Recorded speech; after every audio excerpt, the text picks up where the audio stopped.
kina fankatiavana ary fanajana ny tarigetra ny fikambana fivazaha hatramin'izay ka hatramin'izao. Resaka firaisan-kina teo namana Ivony Joselin tsy tokony zarazara ny zanaka an-tanàla tsy tokony hovakiana roa ihany koa ikongo ary tokony rahina ny ampanjaka rehetra.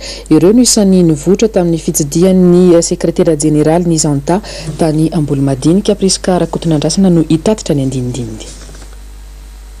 Tsy tokony hovakiana roa ikongo raha hozarainy vadivavy fitovonany.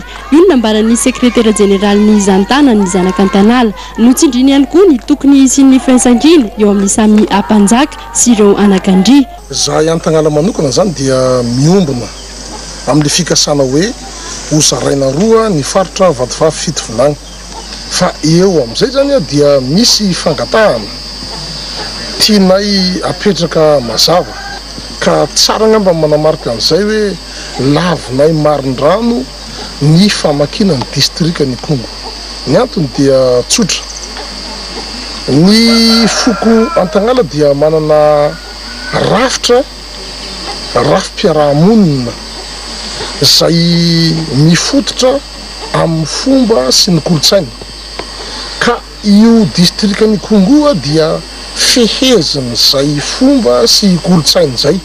Ny Zantamo dia tsy tongo irery ihany, atanjona ho ireo tompon'andraikitra ny ampivondrona ireo an-tanàla rehetra manerana ny nosy. Tontolon'ny kanto amin'ny zoma izao no efa mitona amin'ireo mpakafy azy ny tarika anjila araka ny fantatra dia hery ihany zany no iventy ireo hira izay afantarana ity tarika ity ary anotrina azy amin'izany Mahery, Luc ary Lili araka izao tateriny Vola Rafarasoa azy izao.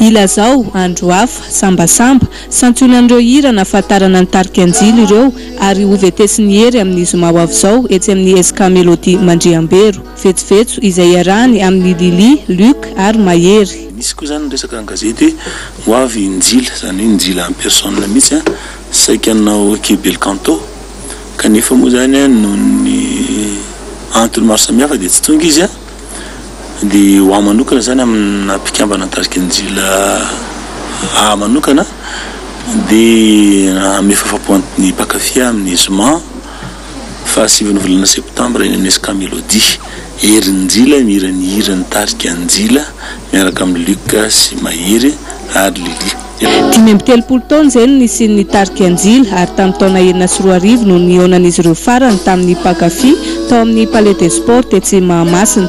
Nambarany hery fa efa fantelo nanaovana hetsika toy izao ka tanjona ny raha mahatsiaro hatrany ireo hira nafatarana ny tarika Njila hatramin'izay.